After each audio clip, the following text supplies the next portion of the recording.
নতুন যে নির্বাচন কমিশন গঠন করা হয়েছে, আমরা এখনো পর্যন্ত তাদের বিরুদ্ধে কোনো অভিযোগ আমরা পাইনি এবং রাজনৈতিক দলগুলোর পক্ষ থেকে যে প্রস্তাবনা দেওয়া হয়েছিল নামের প্রস্তাব এবং একই সাথে বিভিন্ন শ্রেণী পর্যায়ের মানুষ যারা প্রস্তাব দিয়েছিল, আমরা যতদূর তথ্য পেয়েছি যে সেখান থেকেই এই নির্বাচন কমিশনের তালিকা প্রকাশ করা হয়েছে বা যারা এসেছেন তারা প্রত্যেকেই গ্রহণযোগ্য।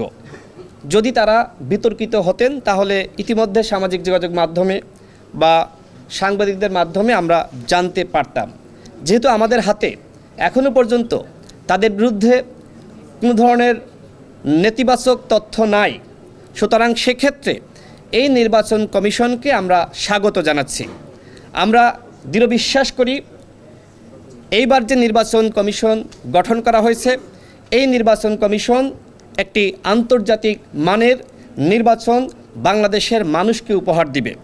এই নির্বাচন কমিশন এমনভাবে কাজ করবে যাতে করে তারা কোনোভাবেই বিতর্কিত না হয় এবং সকল রাজনৈতিক দলের মতামতের ভিত্তিতে সামনে কিভাবে তারা নির্বাচন করতে চান সে বিষয়ে অবশ্যই তাদেরকে বক্তব্য রাখতে হবে।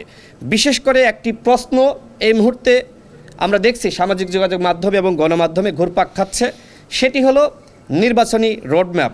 আমরা মনে করি অন্তর্বর্তীকালীন সরকারের প্রধানের সাথে আলোচনার ভিত্তিতেই নির্বাচন কমিশন কাজ করবেন এবং তারা কিভাবে কাজ করতে চান এবং নির্বাচন কবে করতে চান সে বিষয়ে অবশ্যই তারা ঘোষণা দিবেন। আমরা দলগুলোর পক্ষ থেকে এর আগেও অন্তর্বর্তীকালীন সরকারের মাননীয় প্রধান উপদেষ্টা তার কাছে রোডম্যাপ দাবি করেছি। আমরা বলেছি যে আপনারা কি করতে চান, আপনাদের পরিকল্পনা কি, সেটি আপনারা প্রকাশ করেন। কিন্তু এখনও পর্যন্ত তারা তাদের রোডম্যাপ বা পরিকল্পনা প্রকাশ করেনি। আমরা দেখেছি যে কেউ কেউ এই নির্বাচন কমিশনকে নিয়ে বিতর্ক সৃষ্টি করার চেষ্টা করছেন। আমার মনে হয় যেহেতু রাজনৈতিক দলগুলোর পক্ষ থেকে কোনো আপত্তি নাই এবং যারা প্রস্তাব দিয়েছিলেন তাদের পক্ষ থেকে কোনো আপত্তি নাই, সুতরাং এই মুহূর্তে যদি আমরা এই নির্বাচন কমিশনের পদত্যাগ দাবি করি তাহলে কিন্তু একটি সংকট তৈরি হতে পারে। সুতরাং সবাইকে বলবো যে নির্বাচন কমিশন অন্তর্বর্তীকালীন সরকার গঠন করেছে সেই নির্বাচন কমিশনের উপর সকলের আস্থা রাখতে হবে।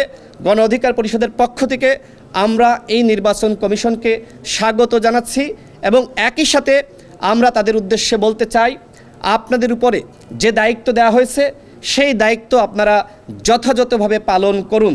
এমন কাজ করবেন না যাতে করে হাবিবুল আওয়ালকে যেভাবে বিতাড়িত করা হয়েছে আপনাদের উপরেও মানুষ নাখোশ হয় এবং আপনাদেরকেও আন্দোলনের মাধ্যমে বিতাড়িত করে।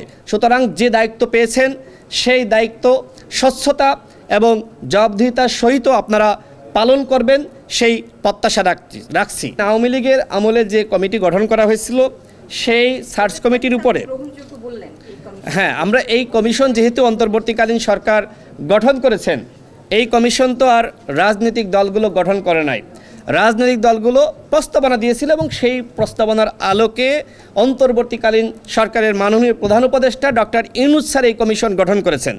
আমরা ডক্টর ইউনূস স্যারের উপরে আস্থা বিশ্বাস রেখেছি যে তিনি আগে রাষ্ট্র সংস্কার করবেন, এরপরে নির্বাচন উপহার দিবেন। যে কমিশন গঠন করেছেন যেহেতু তিনি গঠন করেছেন, দেখেন এখনও পর্যন্ত সংবিধান কিন্তু বিলুপ্ত হয়নি। সুতরাং বাংলাদেশের যে আইন কানুন ছিল একটি বিপ্লব হয়েছে, তারপরেও সমস্ত আইন বাতিল হয়ে গেছে এরকম না, কিছু আইন এখনও পর্যন্ত বলবৎ রয়েছে এবং কিছু আইন আলোচনার ভিত্তিতে পরামর্শের ভিত্তিতে কিছু সিদ্ধান্ত নেওয়া হচ্ছে। সুতরাং আমরা মনে করি যে কমিশন গঠন করা হয়েছে অবশ্যই আলাপ আলোচনার মাধ্যমে তারা উপযুক্ত ব্যক্তিকে এখানে দায়িত্ব দিয়েছেন। এখানে আসলে সার্চ কমিটির যে আইন সেই আইন যে পুরোপুরি মেনেই নিয়োগ দেওয়া হয়েছে আমরা সেটি মনে করছি না। আমরা মনে করছি যে অন্তর্বর্তীকালীন সরকারের যে সম্মানিত উপদেষ্টাগণ রয়েছেন এবং সরকারের বিভিন্ন পর্যায়ের কর্মকর্তা রয়েছেন তারা আলাপ আলোচনার মাধ্যমে এই সিদ্ধান্ত নিয়েছেন। সেক্ষেত্রে আমরা ওই বিতর্কিত যে সার্চ কমিটির আইন সেটাকে আমরা বাইরে রেখে অন্তর্বর্তীকালীন সরকারের মাননীয় প্রধান উপদেষ্টা তিনি যে সিদ্ধান্ত নিয়েছেন সেই সিদ্ধান্তকে আমরা স্বাগত জানাচ্ছি এবং যারা দায়িত্ব পেয়েছেন তাদের উপর আমরা আস্থা এবং বিশ্বাস রাখতে চাই।